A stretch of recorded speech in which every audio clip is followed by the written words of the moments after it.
All right. Welcome, everyone. On behalf of ASCP, I'd like to welcome you to the final Building Bridges webinar in this series.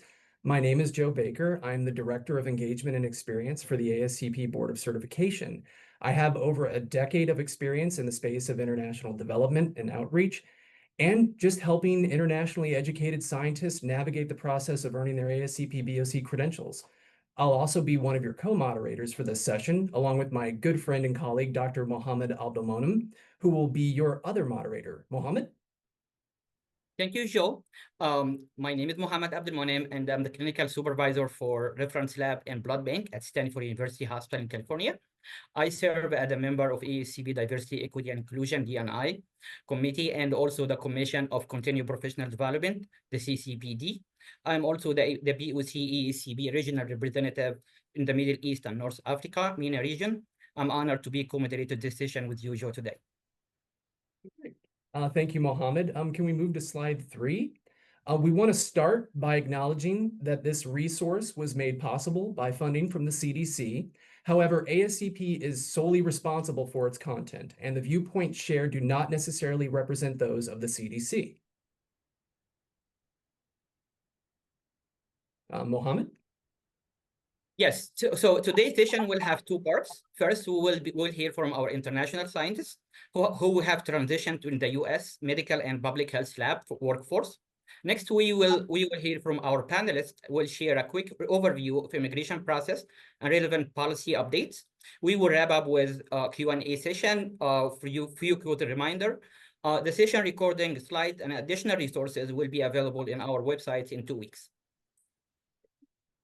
And we move to slide 5 there. Yeah. While we can't address individual situations, we hope the personal stories shared today offer helpful insights for anyone exploring a path into the U.S. laboratory workforce. We also encourage all interested attendees to check out our website in about 2 weeks for extra resources and references on this topic in our In Case You Missed It document. And with that, we'd like to ask our first panelist, Patricia Salazar-Uchiet, to go ahead and introduce themselves, and we'll get started. Patricia. Good morning, everyone. Thank you for joining us today. My name is Patricia Salazar-Uchiet. I am a clinical laboratory scientist. I came to the United States with a green card. My parents were first-generation immigrants from the Philippines living in California. And in California, you do need a CLS license to work. Sorry, you can go to the next slide. Here you go. So I'm just going to start off by my education. Currently, I am completing my executive MHA at Columbia University, Mailman School of Public Health. I'm almost done. I have a few more months, and I'm graduating in October.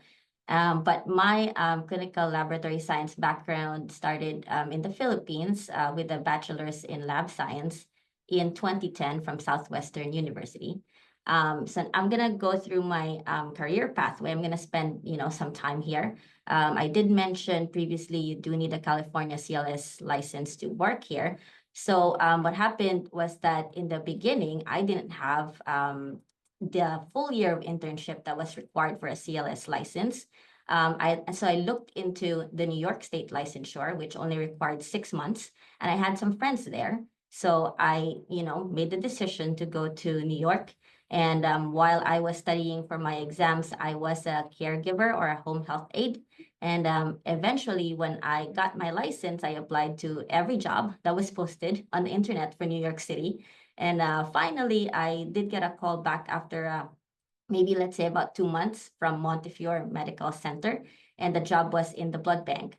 I didn't know how complex the blood bank was then, so I just said yes to it. I was wondering why the recruiter asked me 3 times if I knew that, and I understood that it was the blood bank. But, I was excited, so I started working in the blood bank.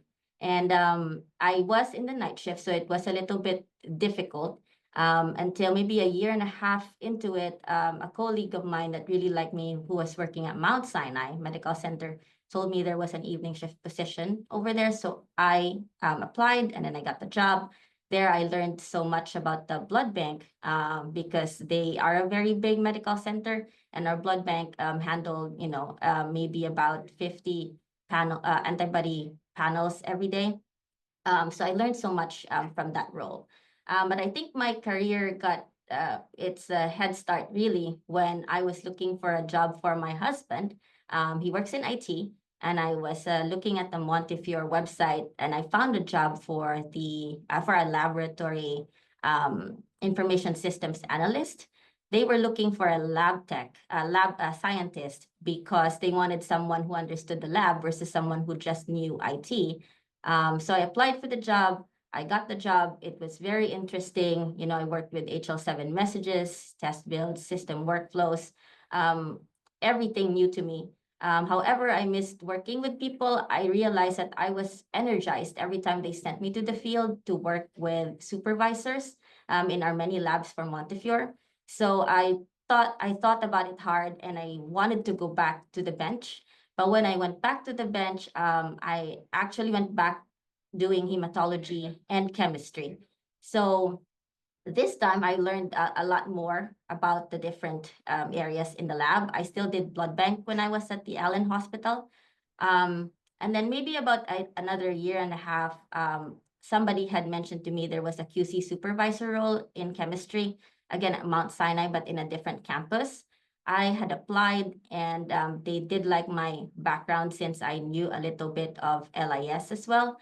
And so I took on that role. I still was doing per diem shifts at the Allen Hospital.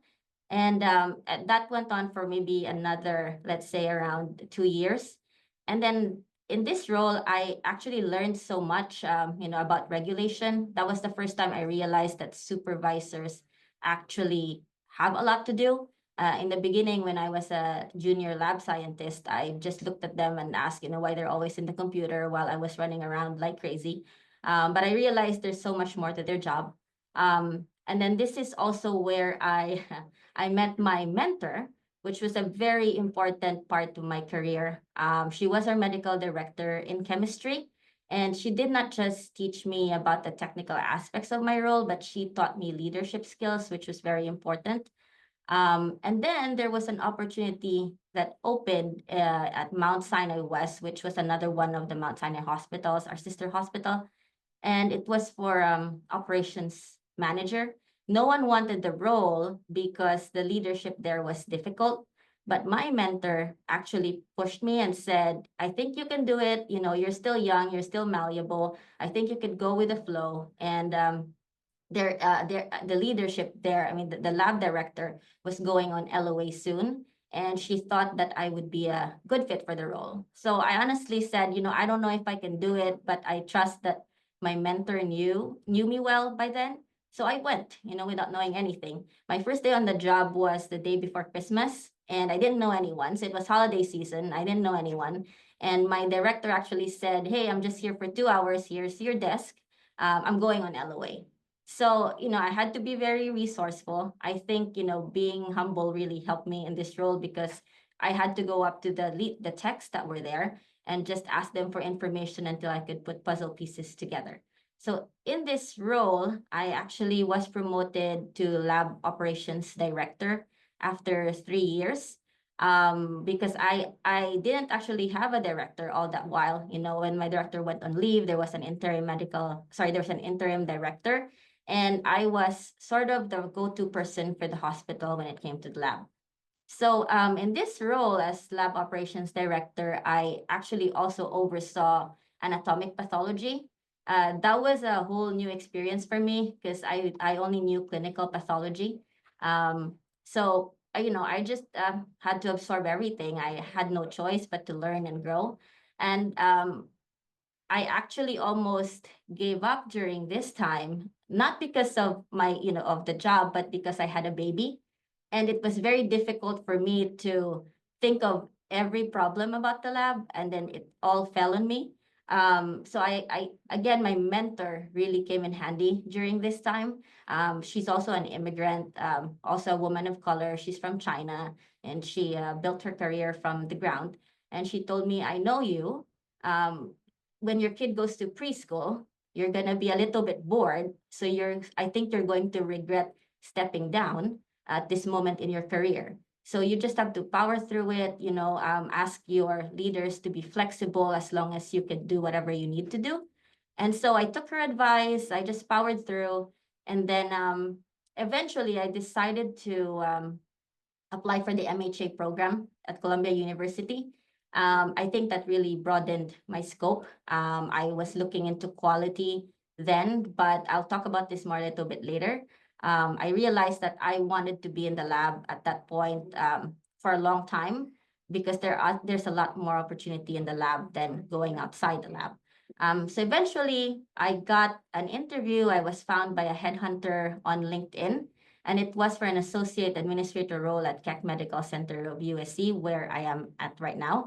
The interview, it was over 20 interviews over several months, I would say about 3 months. So it was a really anxious moment in my career because I didn't know what was going to happen with a little toddler.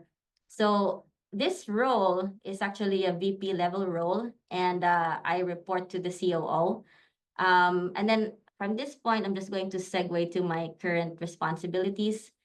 So now I oversee clinical lab operations across 2 hospitals and 4 outpatient clinics. What I didn't realize when I was going through my career is that I actually was building a portfolio for a lab administrator because I had a technical background, including blood bank, which is essential. And then I went into LIS for a little bit of time. I went into quality, and I even learned anatomic pathology. So I didn't realize how this all tied in nicely together in my current role because I use all of these skills every day. Um, so yeah, so my mentors saw it before me. So I think it's really essential for everyone to find someone that could help them throughout their career, just as a guiding post for them, especially in times of doubt. So now what I do is I work with the COO, work with hospital leadership to, with system-wide laboratory strategy. I also make sure that all our labs are operating and are compliant with regulations. And also, I think a big part of my job is team development because I do have a big team. I have about 21 direct reports, and altogether there's about 250 staff under me in all of our labs across our hospital system. So for my formative experience, training in the Philippines actually was a big part of my life and actually helped me throughout my career because it shaped my work ethic very early on. In the Philippines, when you're an intern, hard work wasn't optional. We did everything from phlebotomy to accessioning to even cleaning the lab. Resourcefulness was a daily practice. I remember when I worked as an intern in a provincial hospital, we had to wash a whole bucket of slides so that we could use them the next day. So it really helped me to be grateful for what we have here in the US. Every day I think about that honestly. And then also respect for senior staff. The culture in the Philippines is big on respecting our senior lab techs. It was deeply ingrained in me. So we learned to observe, listen, and stay patient even in high pressure situations. My second experience was a formative experience was when I did my LIS stint. I know it was very short, but that opened up a whole new world for me, especially with troubleshooting and lab-wide projects.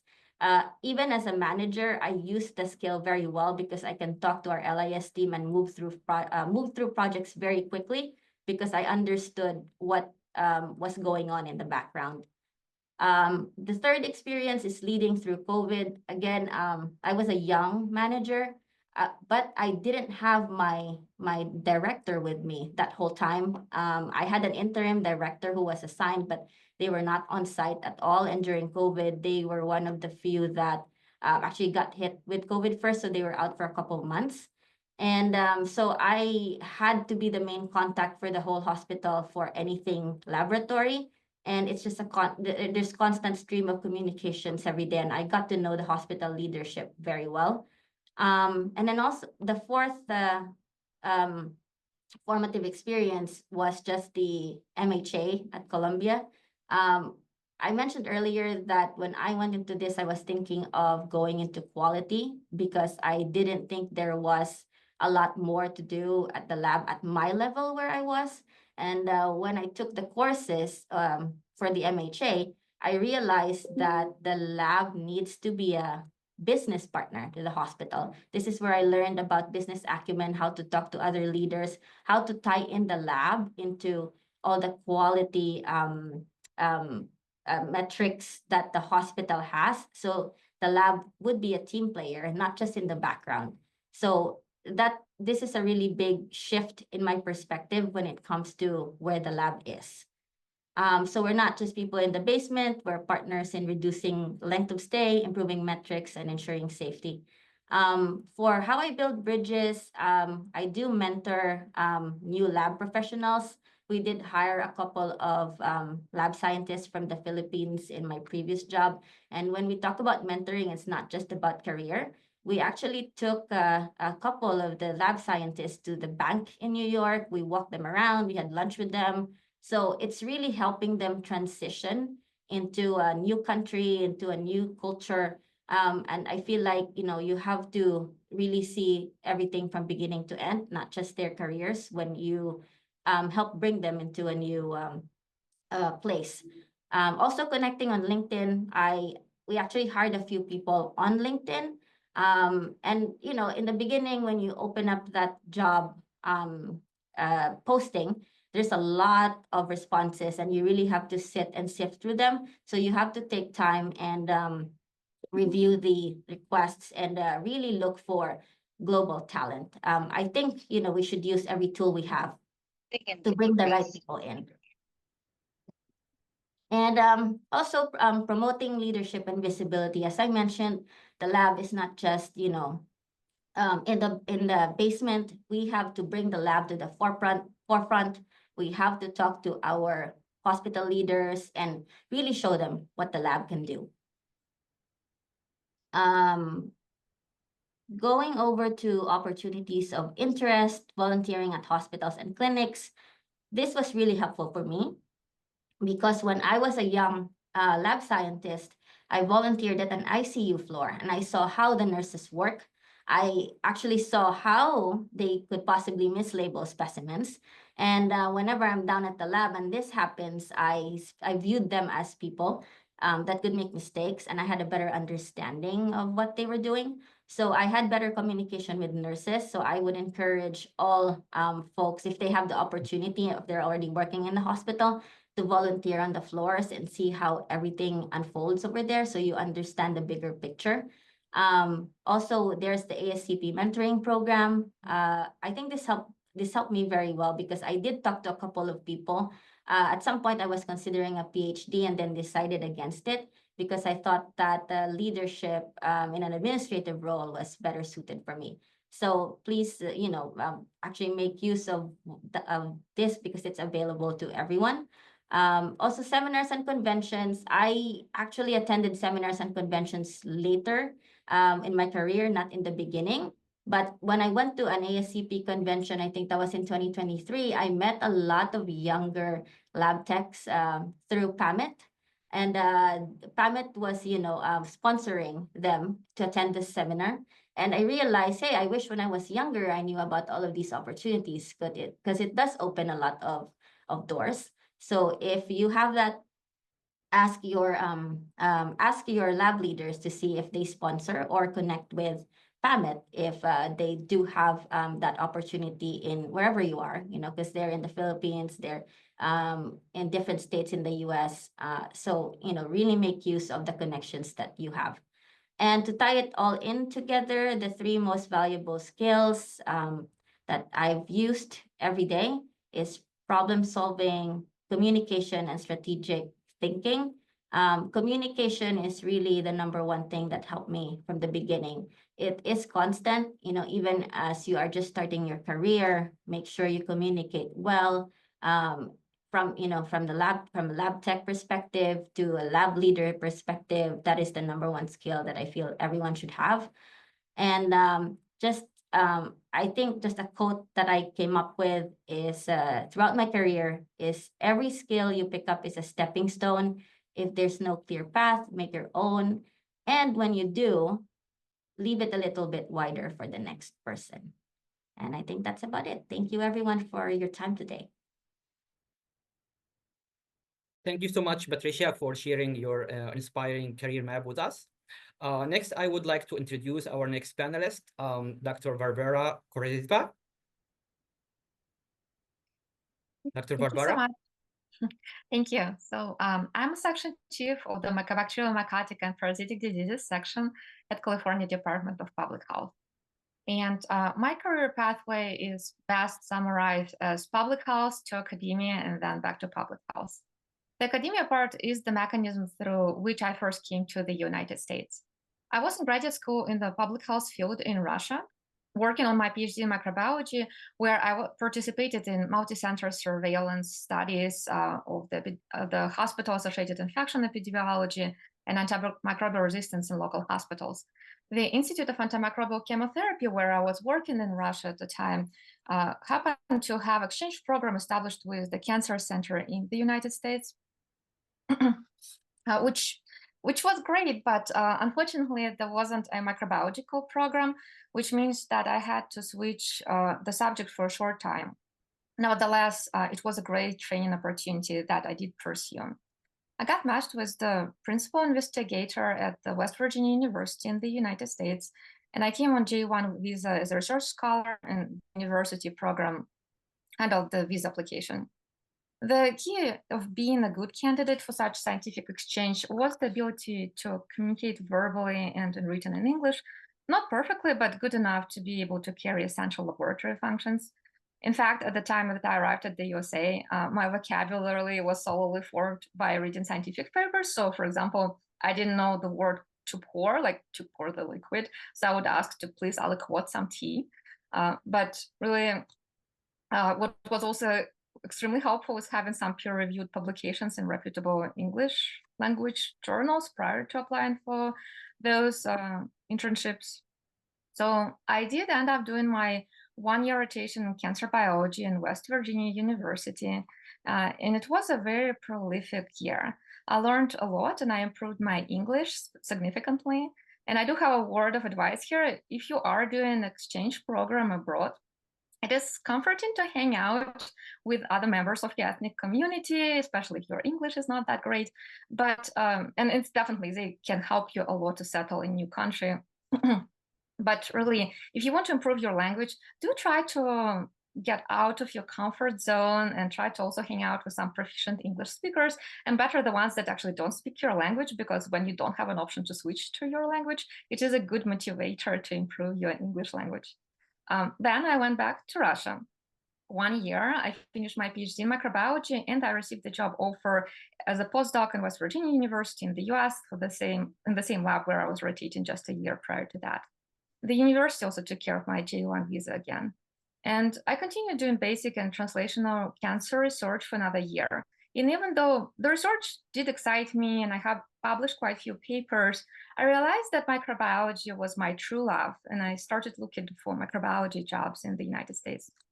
So my career in cancer research may seem like a diversion from my chosen microbiology pathway, but it wasn't waste. This experience really expanded my understanding of biology field. It made me a better scientist, much more versed in a wide variety of the laboratory methods. So yeah, I have no regrets, and the career pathway don't always have to be linear, so be open-minded. So I wanted a job focused on the public health field where I could provide the service to a community and be involved in more clinical testing like I was in Russia. But all I could find at first were just postdoc microbiology jobs. And I really didn't want to be a part of that academic rat race anymore for funding. And then NIH funding was already getting bad, and it only got worse since. So really, it took me I did work in public health field in my home country, but the system in the US was really unfamiliar to me.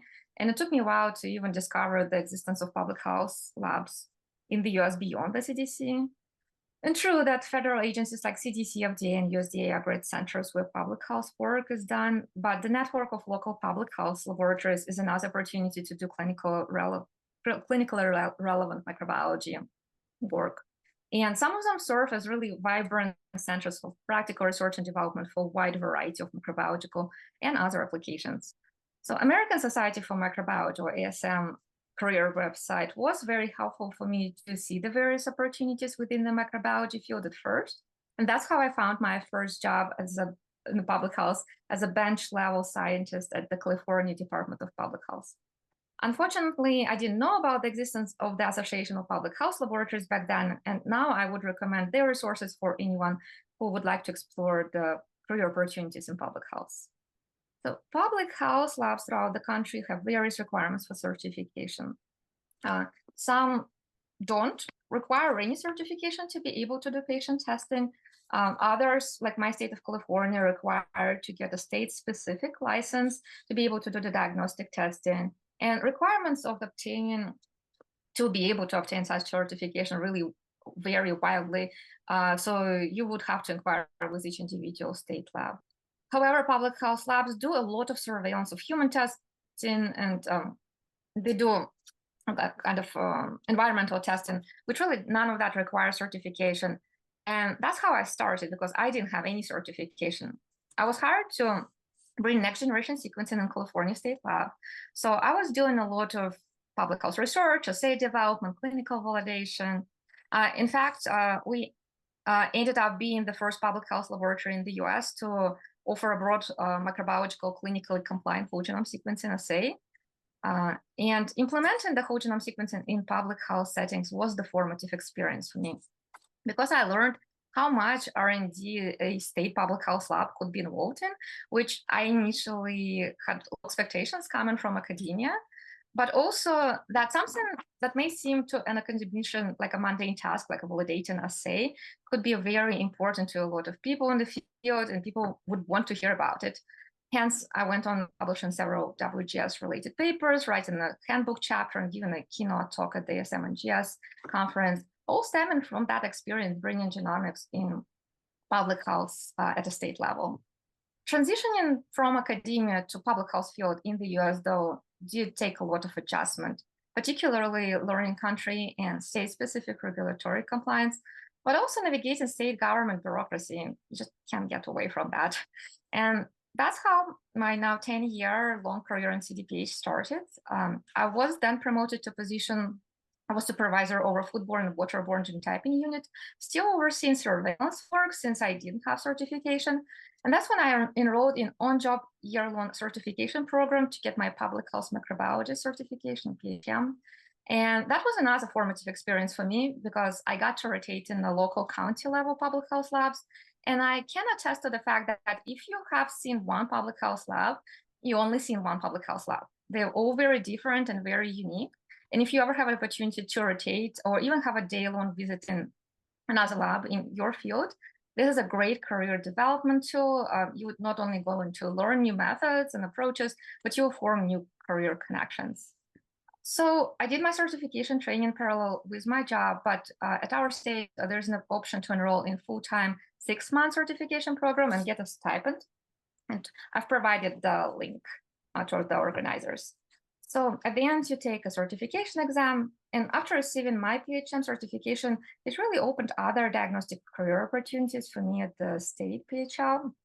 And soon after, I got promotion to a higher level supervisor position. So now I oversee the section that has 3 units performing diagnostic testing in mycobacterial, mycotic, and parasitic pathogens. So in addition to servicing the population of the California, my section also serves as a national tuberculosis drug susceptibility testing reference center and provides state-of-the-art diagnostic services to the other states in the country. And in my current role, building strong relationships with our clients, TB controllers, and the clinicians was really critical. And one of the formative experiences that I had is going on a ride with a social worker administering TB directly absorbed therapies to the underserved population. And it's really good to be reminded how your work makes the difference. So I've since also took my board exam, and now I have certification of high complexity laboratory director, and that's the certification required in the US to be a lab director over high complexity diagnostic testing as in clinical public health lab. And I also provided some links for that career opportunities. And overall, the public health career pathway was the most rewarding for me. But I do want to acknowledge the fact that a green card minimum is required for a lot of positions in public health labs, but requirements may vary from state to state. I encourage you to inquire with specific labs. Also, the pathway from the CLS from clinical to public health in some states is not that straightforward. In our state, unfortunately, clinical certifications like the ASCP are not considered as equivalent to PHM certification, so you still need to do something to get that PHM certification. But there's definitely desire in our field to change those requirements. And it might differ again from state to state.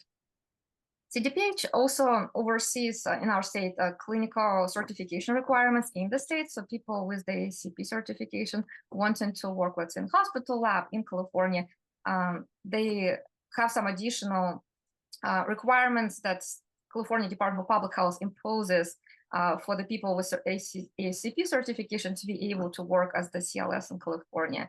And it's not my purview, but Laboratory Field Services Division of the California Department of Public Health could be contacted for the details for that.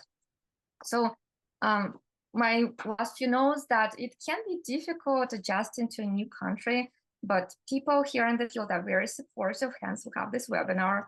And working on forging professional connections is very important. It will pay off. And my advice is pursuing pretty much any goal is good to set your expectations low, expect to fail a lot, expect your life to be pain and struggle, and then no setback will break you. And I often tell to my young colleagues, especially the ones who get desperate after fighting the workplace bureaucracy, that you got to go, walk towards it. You can't walk, crawl towards it. You can't crawl, lie down and lie towards it. You'll make it. And that's all I have to say. And I'll be happy to chat and answer your questions after the end. Thank you. Wow, Dr. Kozireva, thank you for that transformative perspective on navigating a multinational career in the laboratory. That was truly inspiring. Next, we will move on to our next panelist, Martin Muganzi. Martin, please go ahead and take it away. Thank you, Joe. And I'm so glad that I come last after these wonderful presenters that we've just had. I do not have a career spanning a couple years and experience like my previous presenters. And so I'm very honored and I appreciate everything that we just listened to and heard. I will share a bit about myself and the career that I should say is in progress that I'm building for myself and all the people that I continue to support as well along the way. My name again is Martin Muganzi. I'm originally from Uganda, Eastern Africa, and I'm so happy and privileged to be working here in Arizona. Specifically Kingman. I work at a hospital lab here in northwestern Arizona. So I came to the United States about 8 years ago, so not a long period of time. And before that, I graduated back in Uganda at Makerere University with a Bachelor of Biomedical Laboratory Technology. And I worked in Uganda for a little while. I had an opportunity. There was a new department at a university, Kampala International University, being started. And we were just a bunch of young university students. And we were taught about this opportunity. When you graduate, we would like you to come and we will teach you and mentor you into academic instruction. So for me, that was a turning point because I got a chance to step into class and basically teach certificate program students. And I think it was the diploma program students. We were working on microbiology. I worked in microbiology for a while. And I spent a good lot of time there. And I also had Pat talk about different internship opportunities that she had in Philippines. It's pretty similar in Uganda. We had a very intensive internship program when we were in school, go to different hospitals in the country, on the countryside, and do a lot of manual work, do a ton of stuff that you rarely see nowadays because of the automation that we have now. So I always tell my little ones that I got a chance to live shortly before the internet, and then now in the internet boom, and I get a chance to sort of flip-flop and see what it means to do things offline, like when we have crazy downtimes. I don't lose my mind because I've been there when we didn't have anything technology-wise, and then I also love the comfort of, the automation and all the tools that technology offers. So when I moved here in the United States, I, of course, started working on my work on getting my ASCP certification. I remember spending a good amount of time. We all know how hard that exam is. A good amount of time just preparing and getting through all the hoops of just getting ready and getting that certification done. And I'm glad I was able to get it done my first attempt. And immediately after that, I started applying for positions. And I think one of the presenters mentioned it. Just do not limit yourself. I saw somebody in the chat talking about where she lives and she can't really find a job there yet. Do not limit yourself. Maybe that's not where, an opportunity is gonna find you.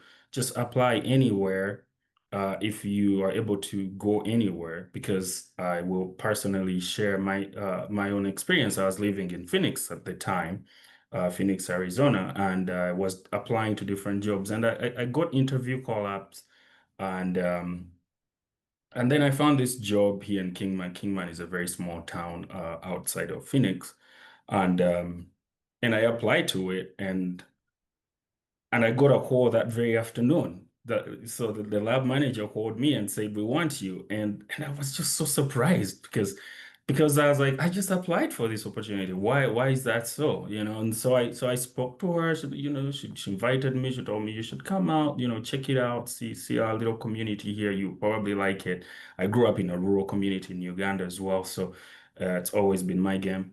So I come out here and I'm like, yeah, this is the place where I want to work. And it's about 3 hours away from Phoenix. So I turned down all the other opportunities that I had received, and stuck out to this opportunity because I felt like I was wanted. I felt like they wanted me to work here. They appreciated me and my background and my skills, and they wanted to bring me on board. And it's so important when you're applying for opportunities. Don't just say I want a job and just go and walk into a job. Do you really like it? Do you want to work there? Do you feel like it's gonna be fulfilling? Do you feel like you're gonna wake up and want to work, want to go to that job? You have to always think about those things, and that was it for me. And gladly, I have a very supportive partner. She was like, "Sure, let's pack our bags and go." And it's been a couple of years now, and we don't regret that decision ever. It's been amazing working out here in rural Arizona, and since then I've sort of been able to work for Valley View Medical Center. It's also another hospital lab here in northwestern Arizona as well.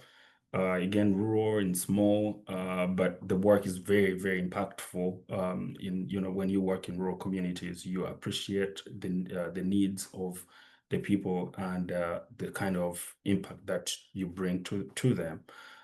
So it feels like I'm sort of walking in Pat's footsteps here, because a couple of years ago I accepted a position of a lab information systems administrator, a job that I've come to love so much and grow into. Just like Patricia said, when you're a bench tech, you may not realize how much goes on behind the scenes. You walk in and you want your computer working, you want your instruments running, you do your QC, you start popping out results. It feels good. You have your music on, you're running around, feeling good, life is great. But in the background, there's actually a lot of people just trying to make sure you can live your best life. And one of those, career positions is being a lab information systems administrator. It means you are in the back making sure all the tests you have in the catalog are available, running just fine. They can be ordered, they can be resulted on. All the information that goes in the patient record is correct. All the orders that come in and go out up to the standards of regulation, and you have to keep an eye on the systems that you use, make sure they're actually running. And the part that most people do not like is when everything breaks, because guess what? Everyone is calling you. Everybody. Are you on Teams? Are you on SMS? Should we call your office number or your cell? They're all, everybody's calling. Martin, where are you? We need you here. And Patricia talked about pathology. I work with pathology quite a lot. And I'm telling you that department is the hardest to automate. It's the hardest to bring into the 21st century. It's just so hard just because of the way pathology works. And I've come to learn and appreciate and enjoy the work that gets done in AP and CP, and just being able to support and also learn from it, learn from what it means for a pathologist to, prepare their slides and do their transcription and get that information out to the patient, and playing a small portion of just making sure their system can be available to them and work for them. It's just amazing for somebody who was, you know, I would say a generalist who just did some microbiology and blood bank and hematology and chemistry. When you get to step into this side, you really get to appreciate it all. So I always recommend to take techs, junior techs, bench techs. If you ever see an opportunity and you like technology, not a lot of us like technology, but if you do and you see an opportunity, just step into it, because there's just so much to learn, not just about the way, the lab works, but also most definitely how everything you see on your screen comes together. And I think that's powerful as you build a career. So the other thing that I work on is project management. Just recently, we just finished our electronic laboratory reporting. It was a huge project with the Arizona Department of Health, just to make sure that when we have our abnormal results that the state tracks, we can instantly send it to them. I learned a great deal out of that. And I've got an opportunity through projects like that to sort of work on my project management skills. And the one thing that I continue to learn is we can go to school for most of these programs, but true learning actually happens when you have an opportunity like this, where you actually get to practice some of these skills. So if you see an opportunity coming your way where you work, wherever you are, do not be afraid to jump on it and try it out, because while that skill may not be maybe useful at that point, you never know. You never know where it will, you will apply it. I also do a bit of test utilization. I manage our test catalog. I pull reports at least every quarter, just to look at how our tests are doing, what tests we probably need to turn off, and overutilized tests, underutilized tests, and so on and so forth. Then the part that I think I enjoy most is workflow optimization and systems integration, because I feel like Pat said, this job is lonely, but when you do workflow optimization, guess what? You're solving a problem for a group of people, or for like a workflow that's broken, and you're trying to help fix it. and or make it better. And that's sort of my that's sort of where I actually enjoy and get a lot of fun just talking to people, understanding what problems they're experiencing in their workflows and how I can assist them. I recently worked on a huge workflow in pathology, and every time I pass there, they're like, "Oh, we love you. You made our lives easier." So I feel good just because I was able to assist a group of pathology secretaries with a huge workflow issue that we were experiencing in our laboratory information system.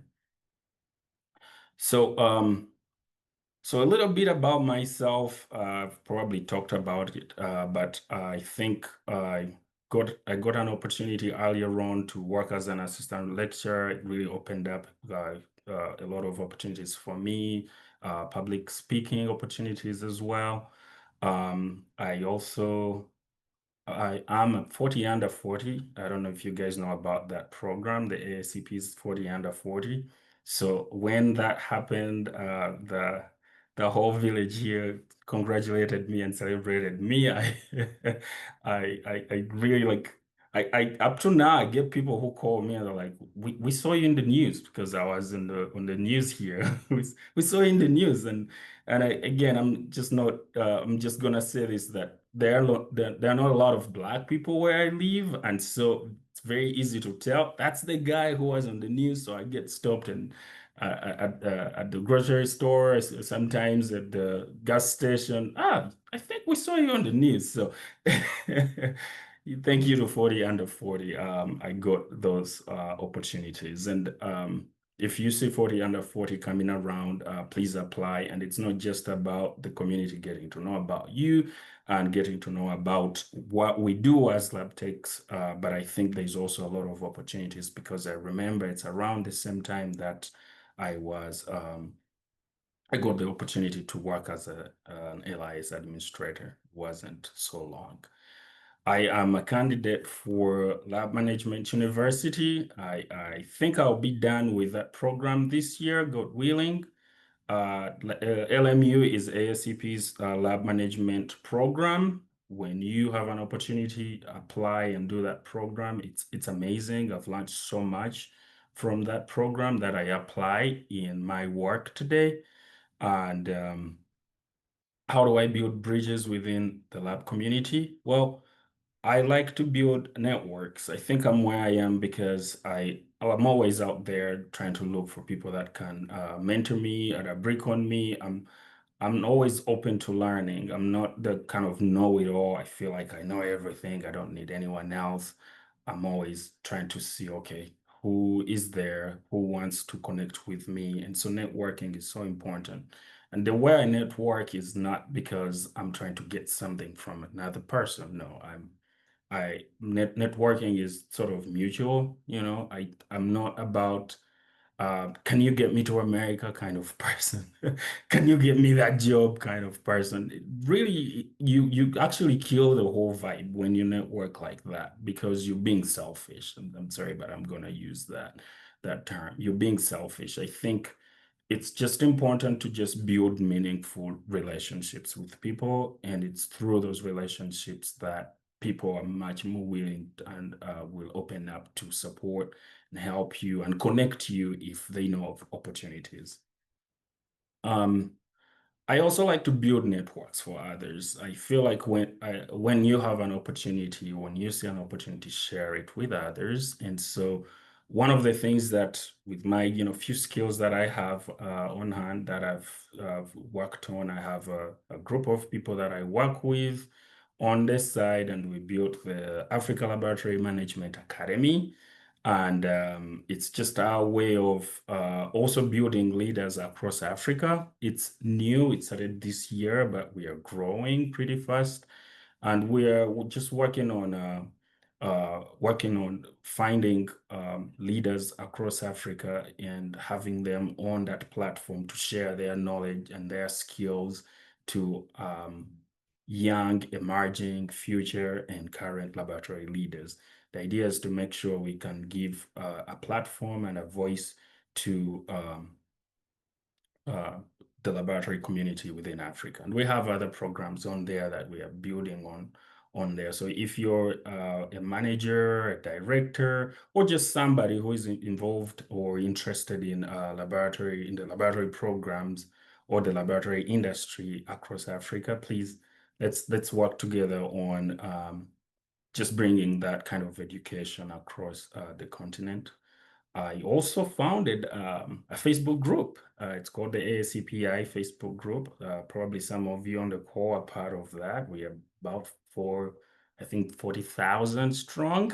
So, and I love the discussions that are happening there. Again, this is just all for just all of us to be connected to each other and share opportunities when we have them. So some opportunities of interest, absolutely look up the Lab Management University for some of you who are, looking at growing your career into management at some point. And of course, for folks from Africa, and I mean, from anywhere, look up the Africa Laboratory Management Academy. It's new, it's vibrant. I think there's so much we will be able to accomplish there. And probably we will explore a partnership with ASCP on that front and bring some of their programming as well there. Who knows? But there are also other programs if you're sort of interested in like what I do, lab information systems. There's a certification in healthcare information systems you can look at. Also, the National Association for Healthcare Quality, for some of you who are interested in quality and project management. And then other courses on like HL7. I remember Pat here mentioning about HL7. It's maybe a new concept for most lab professionals, but that's actually how healthcare communicates. All results, orders, and everything are an HL7 message in the background that you may never see, but it's very interesting just to learn and see how that whole system works. My three most valuable skills, I think number one is emotional intelligence. And we are all people from different walks of life, backgrounds and everything. The ability to connect with and emote with others, I think, is for me the most important thing. And emotional intelligence is just like intelligence, something we learn over time and grow into. Then, of course, problem solving. Just throw any problem at me. I want to be up all night thinking about it and trying to figure out a solution. Because I feel like the fastest way that I can learn anything is to work through a problem. If you just give me something to read through, I will, but I may not retain that because there's no pain in it. For me, it's I gain a lot through pain. But if I have a problem to work through, I feel like my brain is recording all of that because I'm working through a problem. There's pain, and through that pain, I feel like I always gain a lot. So problem solving, just looking at problems, and in very different ways and formats, is always one thing to consider and grow into as a tech. Because I mean, as a tech, all you're doing is actually solving problems anyway. Lastly, I think research and writing. Of course, in this day and age, there's a lot of tools, AI and whatnot, but the truth is, if you can't write, if you can't research, then you're very far away from knowledge. But if you can invest time and opportunities that you find and research on like certain things that you do. For example, in my job, probably like Patricia said at some point, she was told, here's your desk and here's your job, get started. In LIS, it's very, very similar sometimes. They probably move into a lab, they had a person, that person left. No one else knows what that guy was doing. It's LIS, it's complicated. I don't know what that person was doing. Figure it out. But do you run away? now. You stick your head out, you put your head in the game, and you research, read about your job, read about different problems that get thrown at you, and then you get better because then you learn how to do it. And I would say, I don't know, I would say maybe 70% of my problems that I solve in my work, day-to-day work, when the first time they get presented to me, I have no idea. And but I'm able to sort of figure out what to do through research.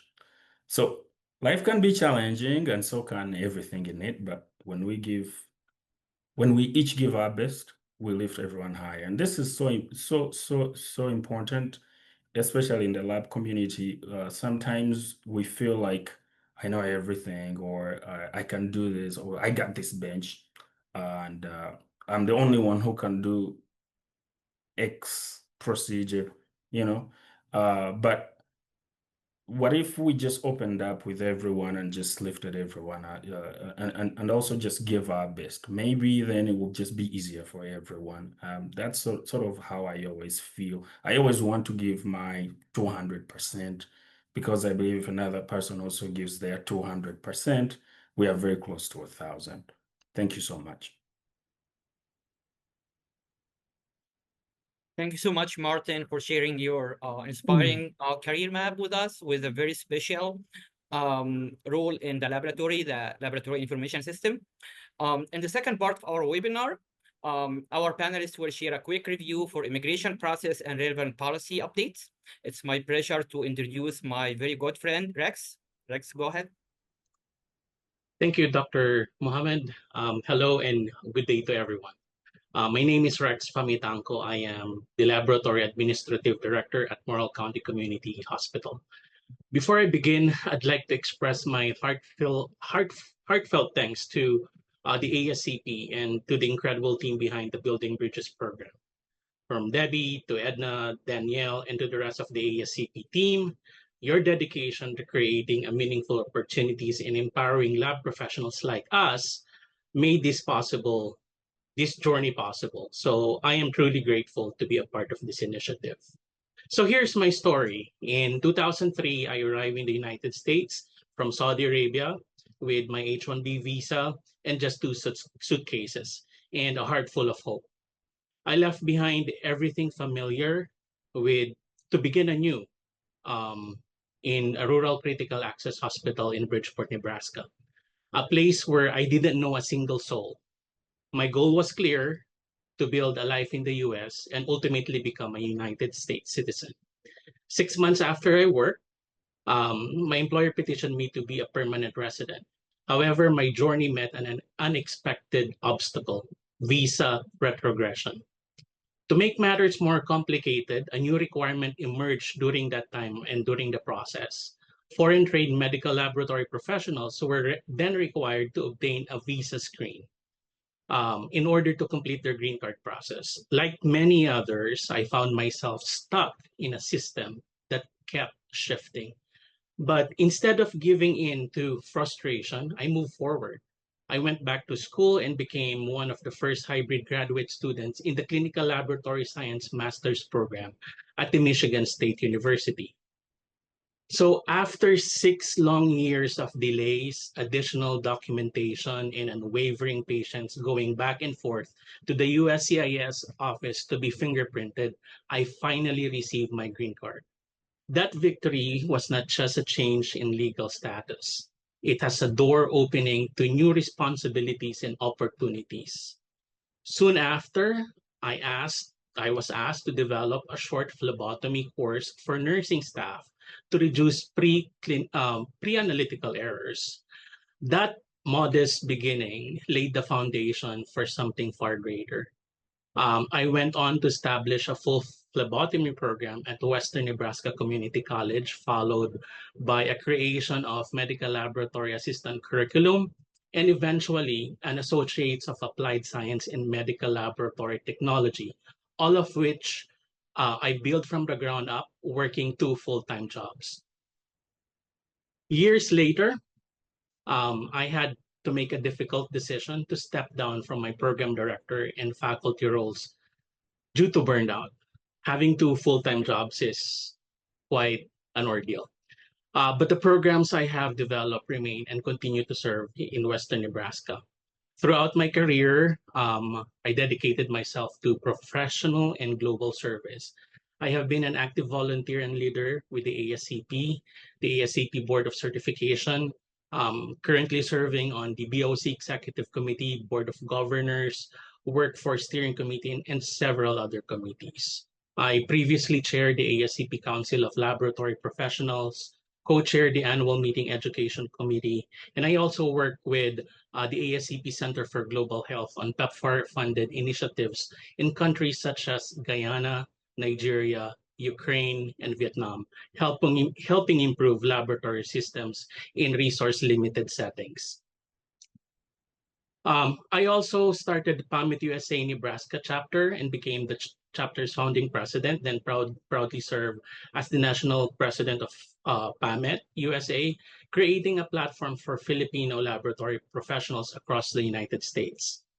And after 5 long years of holding my permanent residency or green card, I applied for US naturalization and granted citizenship. That moment solidified not just a legal status, but a lifelong commitment to the country, which became my home now.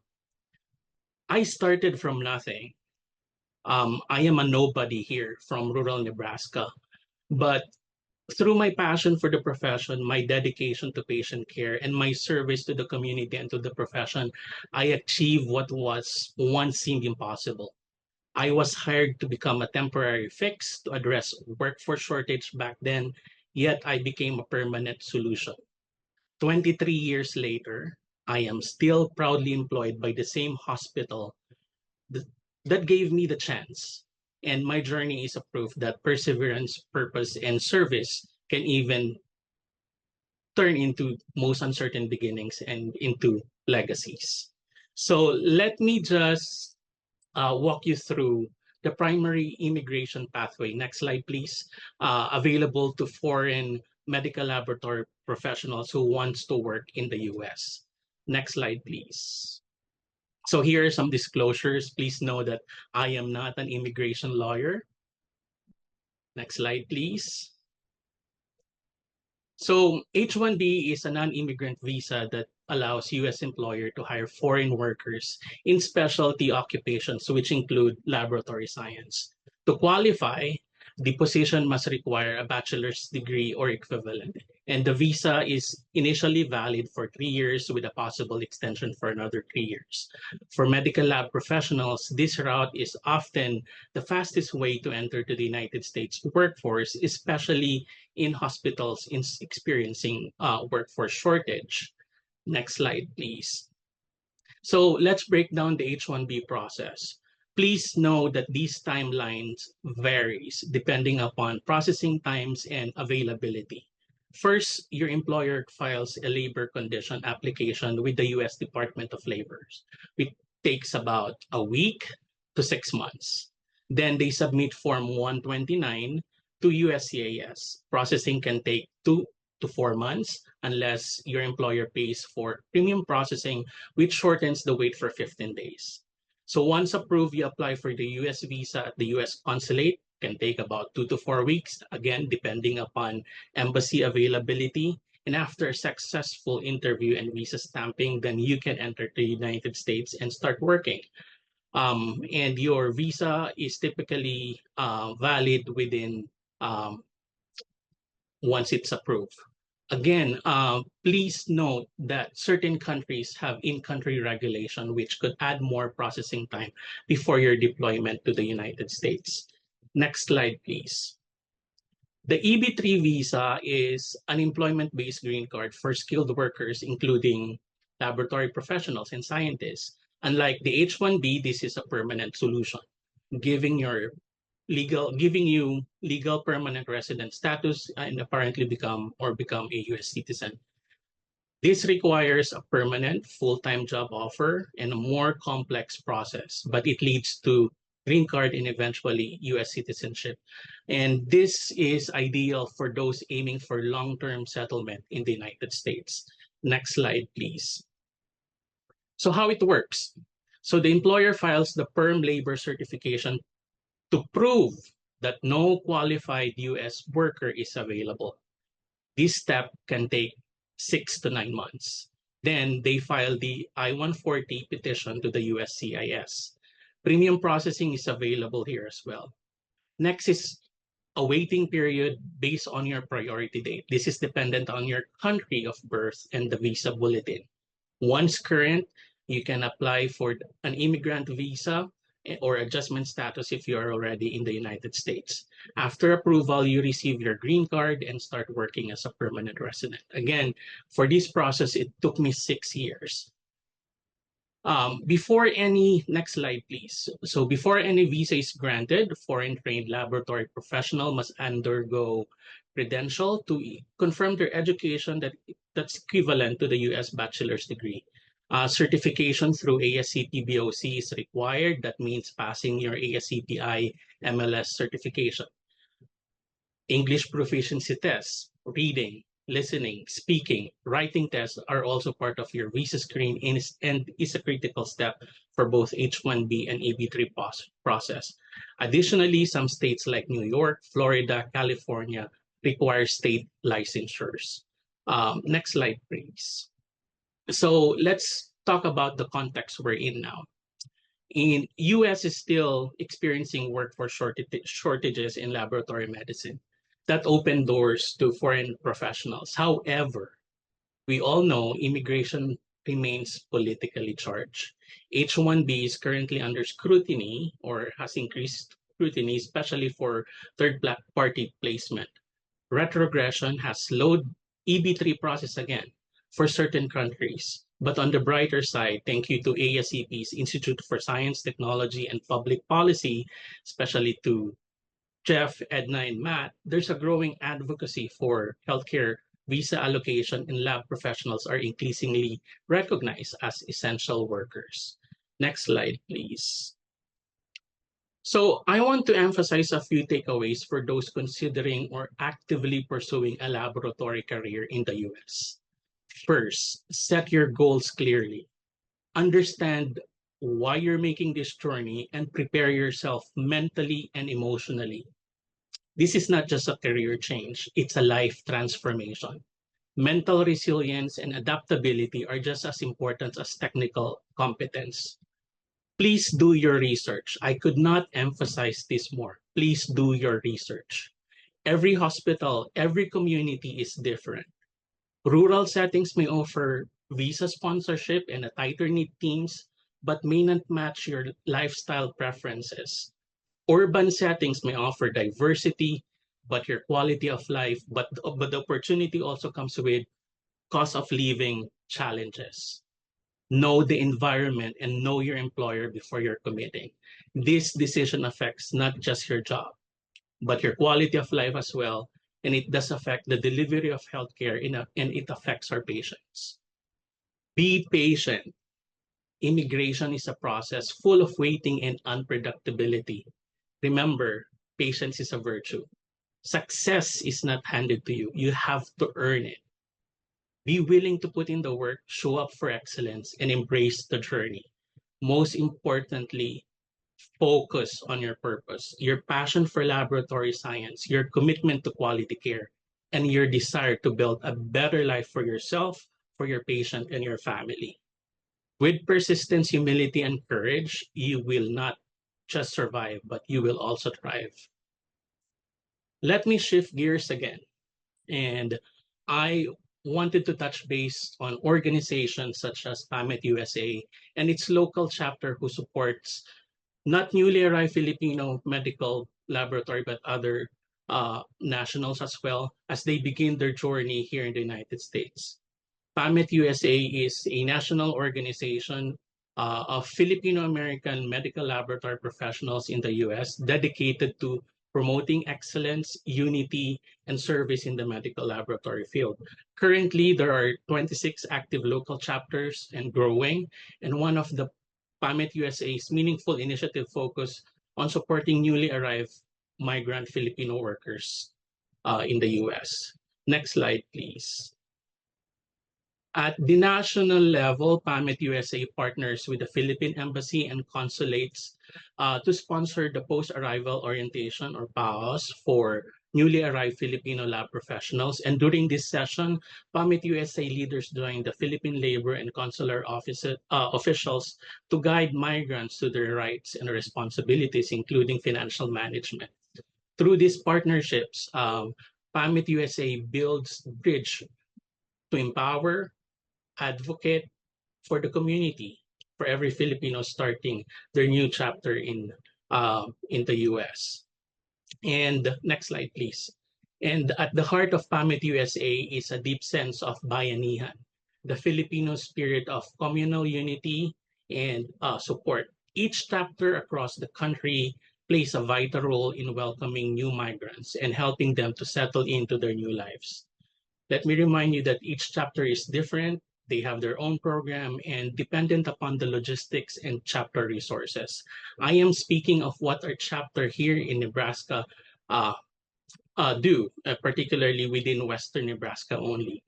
The moment they land, our members are ready to give assistance. We help coordinate airport pickups, provide guidance on temporary lodging, and support them in finding and safe, affordable housing. Our members give newcomers an orientation to their city, highlighting safe areas, transit options, and cultural communities. We also walk them through essential but often confusing tasks, such as applying to social security number, opening a bank account, getting their cell phones, internet, and understanding how the postal system works. These simple acts of guidance make a big difference in building independence. Next slide, please. Life in the US also means learning the ropes. So we help them through acquiring their driver's license, public transportation options, and introducing them to trusted local services like groceries, churches, and clinics. So we're not just helping them survive, but we're helping them to belong. And of course, professional success is central to why they came. So we provide support in understanding the US structure in the laboratories. And most importantly, we match them with mentors, with fellow PAMIT members who work this path before. So my parting message to those aspiring to work in the US and for those waiting for their visas, as you move forward on this path, I want to remind you that your journey is valid and your dreams are possible. Every immigration form, every step in the process, every conversation with your lab director, your hospital administrator, and your immigration attorney, it all counts. It's not just about obtaining visa or becoming a permanent resident. It's always becoming who you were always meant to be. You are not just filling a role in the hospital or laboratory. You are becoming someone's hope, someone's diagnosis, and someone's healing. Just like what Dr. Vavar said, there will always be failures. There will always be obstacles, language barriers, loneliness, even the wait for green card. But remember, what seems like a delay may actually be a preparation in disguise. Every challenge is building your character, your grit, your story. So keep learning, keep serving, keep growing. You are never just a temporary fix. You are a temporary solution, a critical part of healthcare, a proud ambassador of your training, your culture, and your calling. And when the day comes that you look back how far you've become, remember this: you earned it. Thank you. Oh, Rex, that was extraordinary. Thank you for sharing your amazing story about coming to the US to work and the challenges you overcame to succeed and thrive in the laboratory and in your career, as well as sharing that information on visas and opportunities for immigrants to navigate the US laboratory workforce. Thank you for all that you do. And now, without further ado, we will move on to our final speaker for the day, Matt Schultz. Matt, would you like to go ahead and introduce yourself?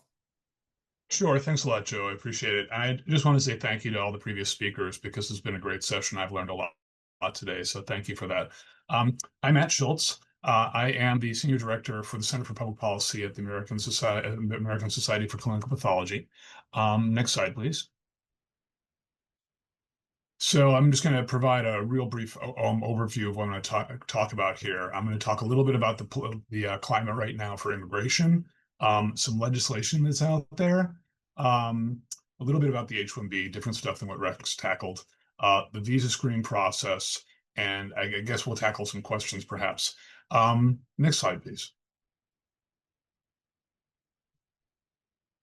Thank you. Okay, so I'm going to say that the outlook right now is a little unclear for immigration. There has been a lot of discussion about the Trump administration's focus on undocumented immigration. That's really been getting a lot of the lion's share of the attention from the administration. But support for legal immigration is there, but it's been inconsistent. At the beginning of President Trump's administration, his term as president, he had made a number of statements saying that he was supportive of employment-based immigration, such as the H-1B. But there have been some challenges along the way that have kind of clouded the outlook. So I just kind of want to chat a little bit about some of the common visas we're talking about here. We're talking about permanent residency and non-immigrant visas. Permanent residency being the EB2 and the EB3, EB standing for employment-based. There's also the EB5, which has been used on occasion for some folks in the lab sector, but I think EB2 and probably more the EB3 are the visas we would focus on for permanent immigration. And then for the non-immigrants, we're talking about F1s, which are foreign students, generally foreign students, H-1Bs, which is the employment-based visa we talked about, the J-1, and that's, I think, primarily of interest to us because of international medical graduates tend to be on the J-1s. And then you also have the O-1, which is for extraordinary talent. So those the requirements for those visas are that the O visas is rather high, but there can be some advantage to it. And I'll get to that in a moment. Now, what I wanted to say is, for the most part, internationals in valid immigration status, I should actually, let me backtrack a bit. There have been a number of folks that are in the United States legally who have had their visa status impacted, particularly at colleges and universities. And what I'm thinking of here specifically are the F1 students that have, there have been about 1,600 or more students in F1 status that have had their visa revoked by the administration for a variety of reasons. The administration has been really doing a lot of deep dives into folks' records. They'll check your Facebook page. If you have anything on there that is potentially going to upset folks, you might not want that there. It might come up as a problem. But in spite of that, for the folks that are here on J-1 visas, like the international medical graduate community, I'm not really aware of many problems that have happened there. I've heard of one or two maybe inside the US, but where I have heard of some issues are for international medical graduates coming in on J's for this year. In May, the administration paused the interviews for visas to get in the United States, and that created a bit of an issue. Now, ASCP is part of the AMA House of Delegates. And during our meeting in, I think it was early June, there was a resolution before the House of Delegates to urge the administration to kind of change its policy to kind of abandon its policy with regard to the pause on the visa interviews, at least with regard to the physicians that were coming in on J-1s. And AMA put together a letter to State Department urging that they kind of rescind or at least pull back on the interview pause. And that effort was successful. I don't know if I mentioned this, but ASCP was a supporter of the resolution in the AMA House of Delegates that urged that action. So I think, and the thing I wanted to point out about here was there was a July 1st deadline by which the international medical graduates were supposed to start their new assignments. And so the change in policy there allows them to kind of move forward with that. Now, all of this has kind of created a lot of noise within the US in terms of how folks are handling their status. And one of the things that a number of employers have begun doing is advising their international staff not to travel. Now, sometimes that's not possible.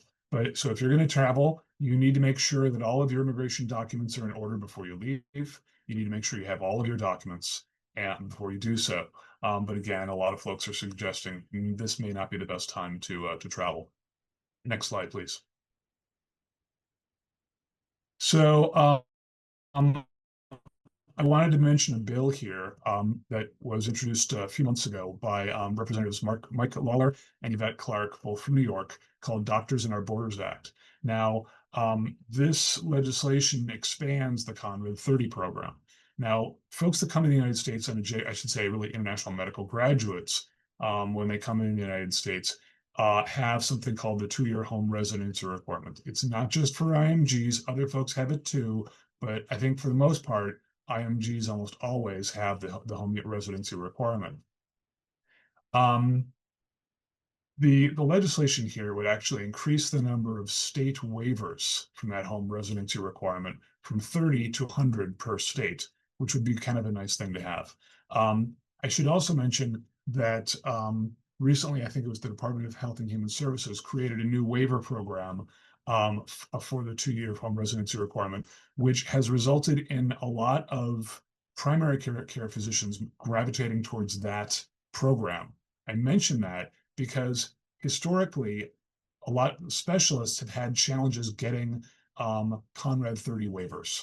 But the fact that HHS has now kind of channeled a lot of the primary care providers into a different program means that there's less competition from primary care physicians for the Conrad 30 waiver. So I'm hopeful that if this legislation becomes, regardless, it should be easier for pathologists and other folks in the lab sector to, other physicians working in the lab sector to get waivers of the home residency requirements. But this bill here in particular would make things even easier.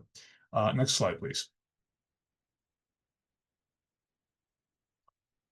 So I just want to mention a couple of things about H-1B. Now, it's employment-based, it's employment-sponsored. So when you're doing this, you're really working with your employer. Your employer is handling the immigration work, okay?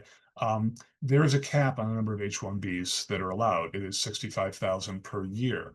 The number of which, by the way, I should point out that they ran out of it, I think it was on June 30th. So right now, all H-1B work is really kind of being focused towards next year with some exceptions.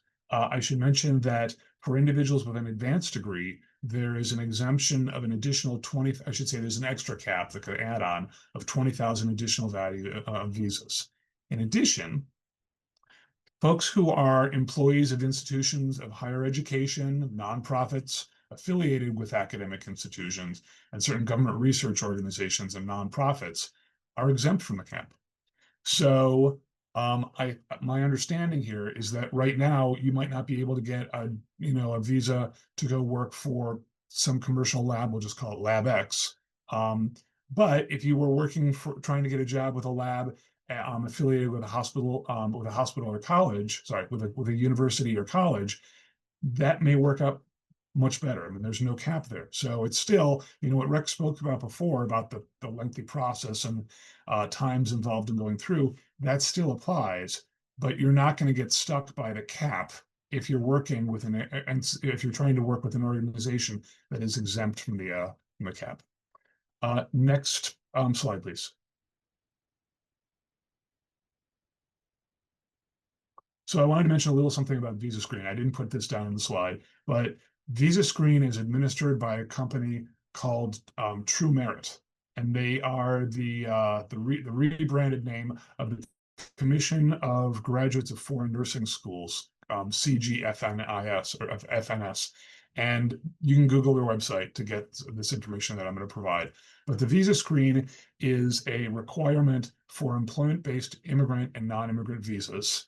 They're specific for certain healthcare practitioners, of which medical laboratory scientists and medical laboratory technicians are covered. So if you are in the lab space, you need a visa screen. That process assesses individuals' education, licensure status, English proficiency. Rex covered that. There isn't really a certification requirement for the visa screen, but that may be reviewed in the process of the application. Next slide, please. So I just wanted to kind of cover some of the visa screen requirements for, I should say the personnel requirements required for visa screen. And before I kind of go into this, let me provide one little caveat, is that these are not the requirements necessary to work in the United States by themselves. There's another law, which I didn't put in here, but based on the comments I've seen people put in, probably should have, which has to do with CLIA, which I think the US folks are familiar with. But the CLIA stands for the Clinical Laboratory Improvement Amendments. It's a federal law. You can find information on that for the website for the CDC, federal agency that's Centers for Disease Control and Prevention, cdc.gov. And they have the CLIA statute and the CLIA regulations there. We can probably provide that as a follow-up to this session. There are standards spelled out that you would need to be able to meet to do certain kinds of testing. So if you are working in a full service lab, you probably need to meet the high complexity CLIA requirements, which if you've got a bachelor's degree in training, you're probably going to meet, but you really should see the requirements there and just to make sure that you match up with that. Now that's CLIA, that's to work in the lab. Back to the screen. The visa screen requirements here are what USCIS believes are necessary for you to get the screen. And so you'll need a bachelor's. There's two tracks for MLSs. There's the bachelor's in medical laboratory science or a related degree like biology or chemistry. And then you need certification as the ASCP exam here. Now, that certification is not required in the second track. In the second track, you've got a degree in any field, which preferably is in the sciences. Then you need like a year of medical laboratory training at the university level, and then you need a certain number of hours of training. Now, I don't have what the True Merit did not list what those hours are, so I think that's something that could be clarified. But that's for the MLS track. Now, next slide, and we'll tackle MLEs.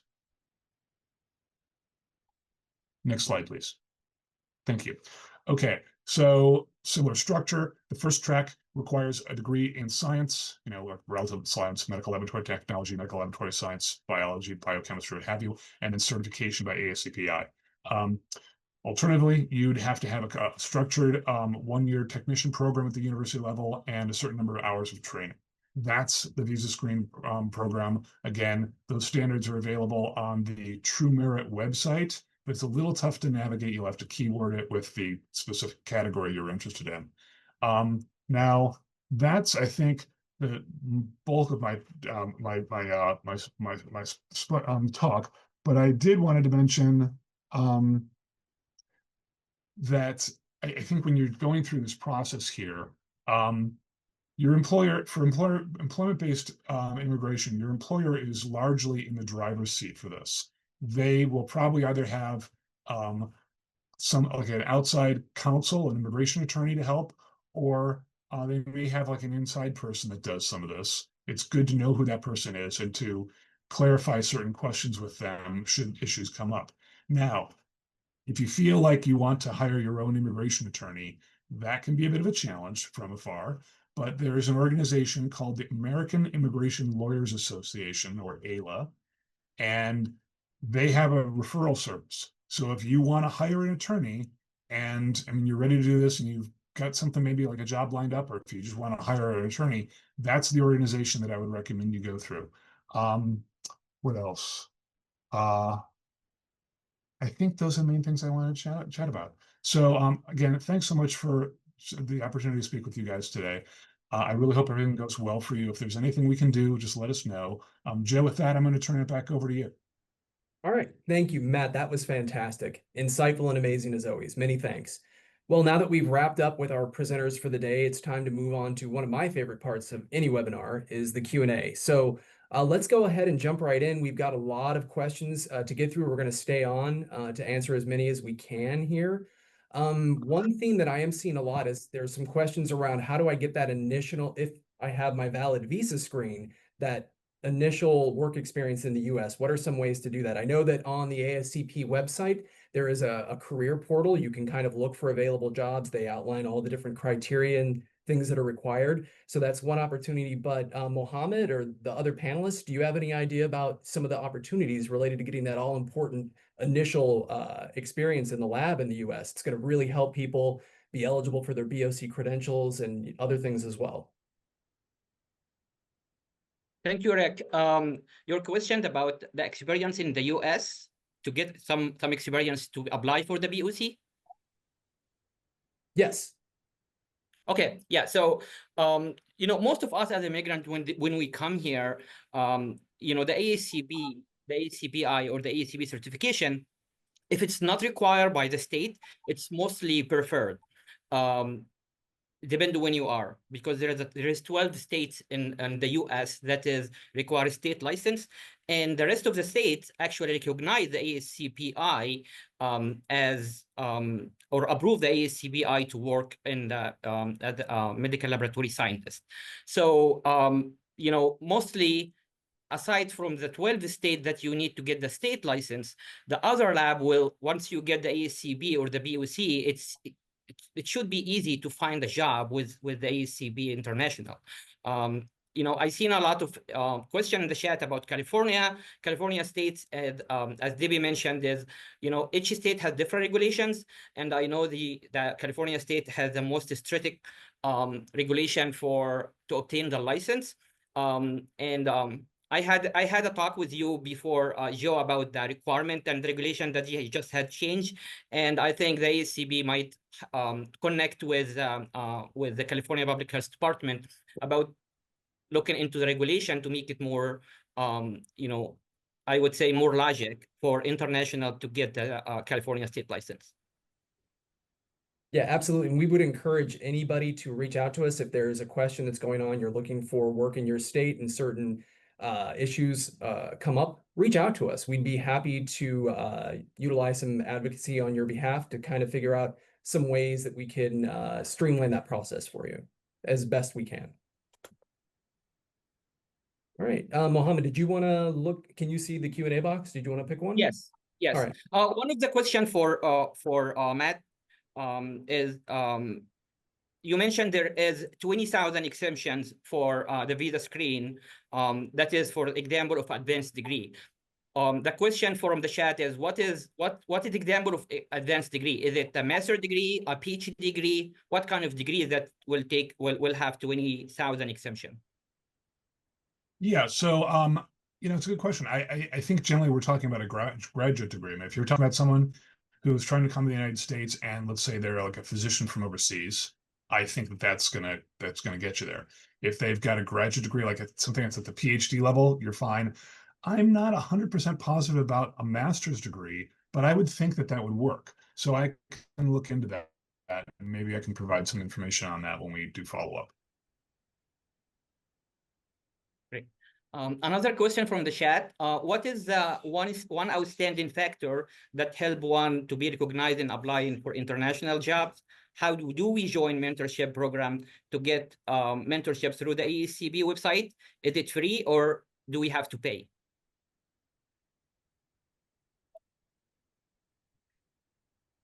I can answer the second part. The mentorship program with the ASCP, it's free. And if you go to the website, the ascp.org, the website, you will be able to navigate through mentorship. And there you can create your profile and you can choose your preferences. You know, what area do you want to get mentors for? And it's completely free. You don't have to pay anything. The ASCP will connect you with some mentors that have the similar interest and even the similar you know, similar region. You can choose which country they want to be from, which state they reside in, and what specialty that they are in. So it's great programs for anyone who need help or seek mentors. We all get that help when we first came to the United States. So I advise anyone to go to the websites and join the mentorship programs. Absolutely.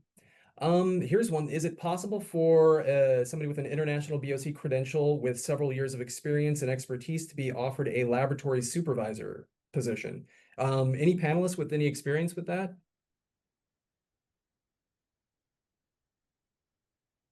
I believe I've seen this happen. I was wondering if there was a firsthand account or anything. Yeah, Hi, Joe. Yeah, we do have experience with that. Where I previously worked at Mount Sinai, we did hire a lot of international lab scientists and some of them into supervisory roles, and they have been quite successful. I think this all really changed during COVID, where, the pool really was limited. And then we really had to look outside, but we did have to talk internally to our HR departments to expand that criteria and to actually accept the years of experience from abroad into the I guess the years of experience that was acceptable in the organization to put them in their level of pay. Thank you. Oh, Another Mohammed, question from the chat. What is the most realistic and practical best way for an international lab scientist to find a job opportunity and get sponsorship to work in the US? I would say do your research. Way back then, during my time, we used to rely on advanced magazine for laboratory professionals, where all the job openings are listed. But now with the help of the internet, just like what Joe had mentioned, ASCP has their career tab. PAMIT USA have their career tag as well. So there's a lot of opportunities through websites. So just do your research and be patient. And just one more thing to add to that, since we've actually hired from LinkedIn, LinkedIn is actually a pretty good space to look for job opportunities. And as I mentioned earlier, there is quite a lot of candidates, and there were a lot of folks that we were willing to sponsor, but ultimately, it came down to the interviews and the personality. Everybody had almost the same skills as a baseline. They graduated in a lab science field and have some experience working for their country. But what we were really looking for was the personality and the quality of the applicant.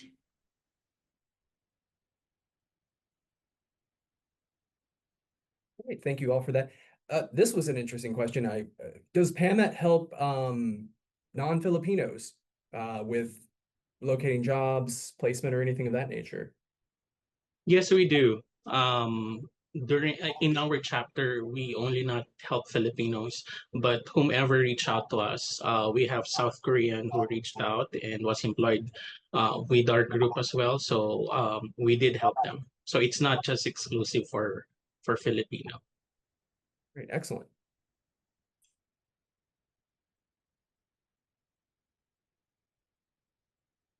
Did you see any other ones, Mohammed, that you think we should take a crack at? There are a few questions about the California license. Yeah.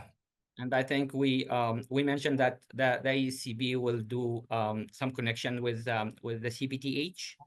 One question about the value and the difference that make the ASCP international certification, and if it is equivalent to the ASCP, the American certification, and what's the difference between both certifications as far as exam and also approving to find a job with ASCPI versus ASCP. I mean, as far as the exam, it's the same examination, whether it's ASCPI or ASCP. From what you've been hearing and our own experiences, this can vary greatly by the state you're in and by who the potential employer is, depending on if ASCPI is going to qualify you for employment or not. But I'd actually like to defer to some of the panelists who maybe navigated that themselves. Yeah, at least as far as I know, with Arizona where I live and work, we don't have a state licensing requirement. I've seen a couple of people talking about California. Hey, look for jobs in Arizona too. We're close to California. You can always, I live 5 hours from LA, so you can always get back to California if you need to. And we have no state licensing requirements. And I'm ASCPI, and there were no questions asked. Joe, if I can chime in also. I mean, I think one of the things you'll find is, ASCP BOC created their original set of certification exams before they created the ASCPI. So when a lot of states were developing their licensure requirements, they kind of, used the regular ASCP, regular ASCP certifications, BOC certifications. Now, the ASCPI is a newer program, and some states that license recognize that. I don't, I've never sat down and actually cross-referenced all the licensure states to see, do they all accept ASCPI? I don't know. It's possible, but I think that's one of the things you want to double check, because if you want to work in a state that requires that doesn't recognize ASCPI, now ASCPI is useful towards visa screen, so you might have to get that anyway, right? But just because you've got it for visa screen doesn't necessarily mean that the state licensing you, assuming you want to work in a licensure state, that it's going to work there. You may have to take a regular the ASCP VOC regular exam. So just something to keep in mind. Again, it's be prepared, do your homework. So look into all these things that kind of factor into your ability to get a job. Thank Can I you. just add really quickly? Sorry. I just wanted to apologize for not commenting on a question about CDPH. I am not at all involved in the licensing part of our California Department of Public Health, but I do want to express that it's just really unfortunate for us at the state of California, because we definitely need more CLS, and I really do hope that the ASCP can reach out directly to Lab Field Services, as they don't respond to my emails as well. So, if I can just add to your point, I believe a lot of the states that license will have exemptions from licensure requirements for folks working in public health labs. So if you're interested in working in a public health lab to start, you may not need to be licensed. It's, again, it's something you should double check before you kind of go that route, but it's something you might want to look at.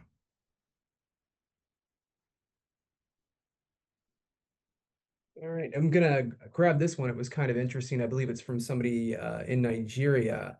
So people coming from countries that are primarily English speaking, where English is the primary language, like in Nigeria, why? Oh, geez, it skipped around.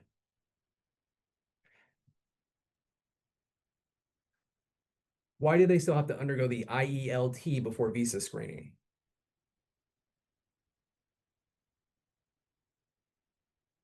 That's something we can also, yeah. I'll tackle it because I deal with government relations and it's a regulation. I think it's just to ensure that folks have the English that they have the English skills. I mean, one of the things that happens sometimes along the immigration routes is that folks might come from another country that's not English speaking, come to a new country, maybe get citizenship there, and not be fluent in English, and then try and move on. Like, one of the things that happens, I think, particularly with it's the permanent residency routes, is there are dates when your visa might become available, like based on demand. So like if you wanted to come here from Ireland, for example, you might have more difficulty getting in here than if you wanted to come from Sri Lanka. Okay. Just because of the dates and the demand. So some people are looking at those dates to try and figure out, oh, well, I could get a visa sooner if I were over in this country. So I'll go over there, establish residency, and then come in. And it happens, it's a lot of work, but that could result in someone needing to verify their English language skills. All right, thank you for that, Matt. And I want to add that those regulations sort of just they're just there for you to participate, but also to prepare you as well, because I believe for everyone who's moved to another country or another place, you've had some kind of culture shock. You've had to adjust to the needs, the language and everything there. And just going through that, let's say a language speaking program or a testing program, it's just to help you prepare you really. So I I always look at those what we may look at bottlenecks as opportunities. Just look at it as an opportunity. Well, let me gauge my English language. Let me see where I'm at. Let me see if I'm prepared, because you're gonna come here and you're gonna drop into the lab, and we speak English here with so many different sort of accents and everything. And if you had a chance to practice and go through a testing program, I'm sure it would help you greatly boost your confidence. So just don't look at it as a bottleneck, look at it as an opportunity. Thank you, Matt, for sharing your experience with requiring the English language. I have a question in the chat. Say if I do have a visa screen at the MLS working in Saudi, how to find sponsorship that ASCP recommend?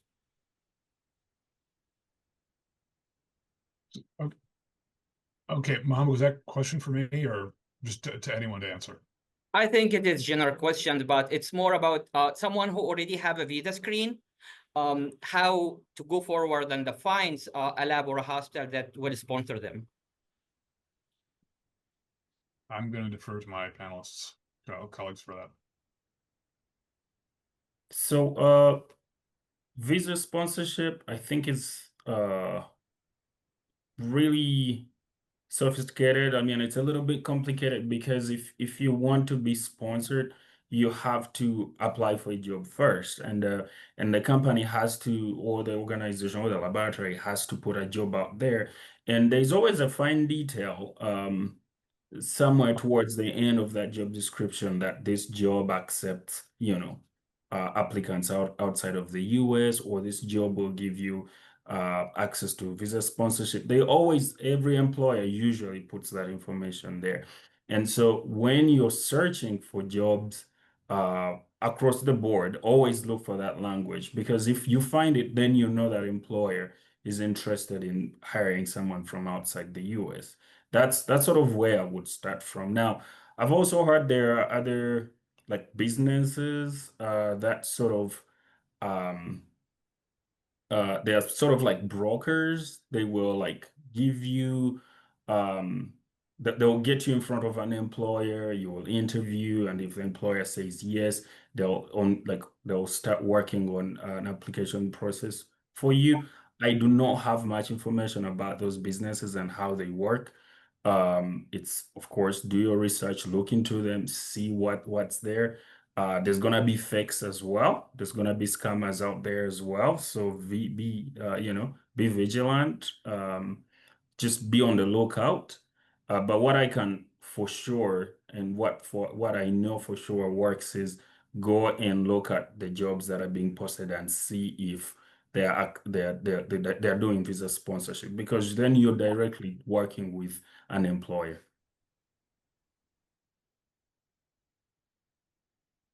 Just something to add. Yes, there are quite a few reputable agencies, as we may call them, those that sort of like broker the connection between the applicants and the hospitals.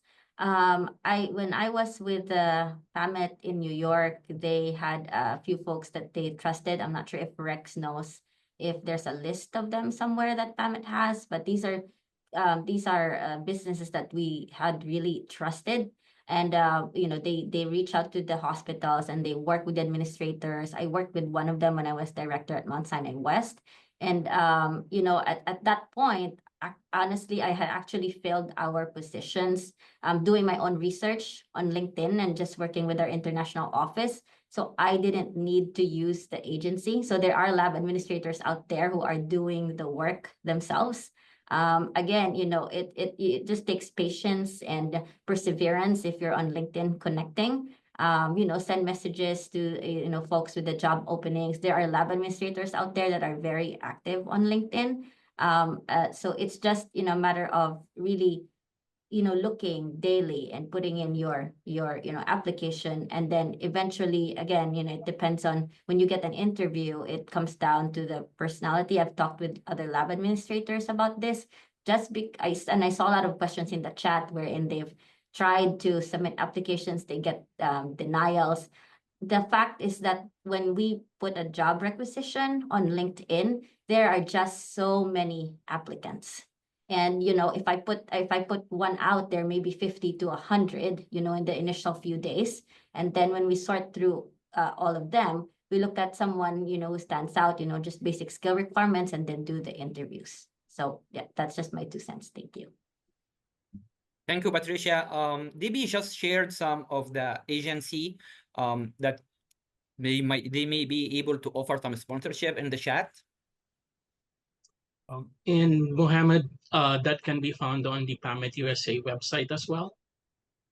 Okay. And just to add in on Patricia's comment, yes, there's a lot of applicants. I think one advice that I can give also is the authenticity, being authentic to yourself and to your being truth to your experience.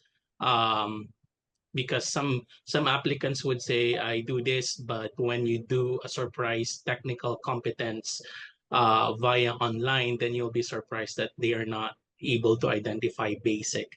So, and knowing what you have applied for, if you applied to become a generalist, then make sure you know what the generalist position is.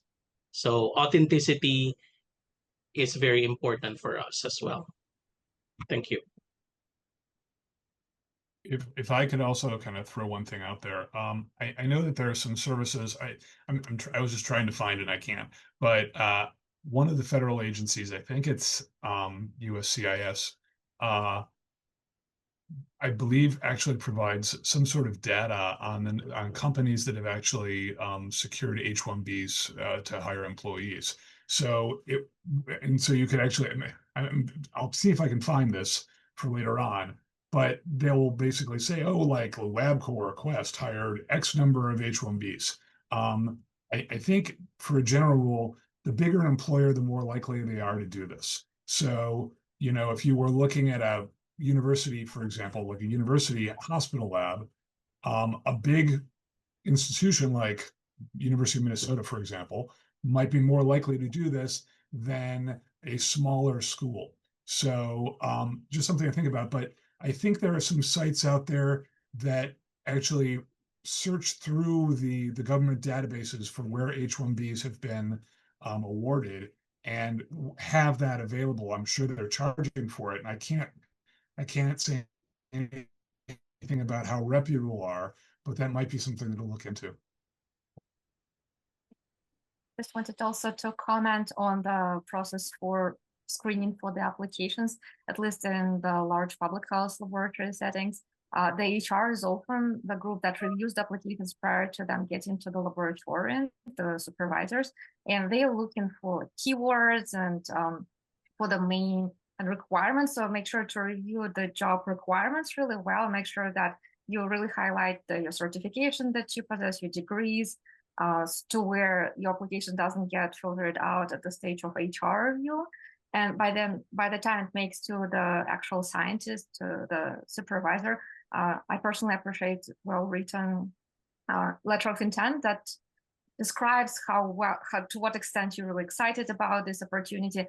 And it was just mentioned by another panelist that showing the understanding of what you apply and exactly revealing how your prior experience would help you to succeed in the duties of this position that you apply. And so nobody really likes very generically written intent letters where like you didn't even read the job description.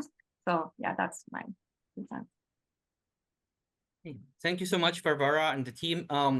We already ran over. It's been very interesting conversations. We can provide as many resources as we can for the Q&A questions. Any question and answer, it will be in case you missed it document that it will be available in 2 weeks in the website after the session. Joe, do you would like to add anything? Anyone from the panelists? No, I think we're good to go. Appreciate everybody for their time. Thank you so much for our great panelists. Thank you for the attendees, and we looking forward to seeing you in more webinars and the recording for the session, and also as well the resources and the document will be available in 2 weeks. Thank you so much. I wanted to say on behalf of the ASCP, we'd like to thank all of you for coming to today's webinar and for participating in the entire Building Bridges series. We hope you've enjoyed the series, and we encourage you to visit our site where you'll find excellent free educational content for laboratory scientists at supportcdc1lab.org. Thank you all very much and have a great day.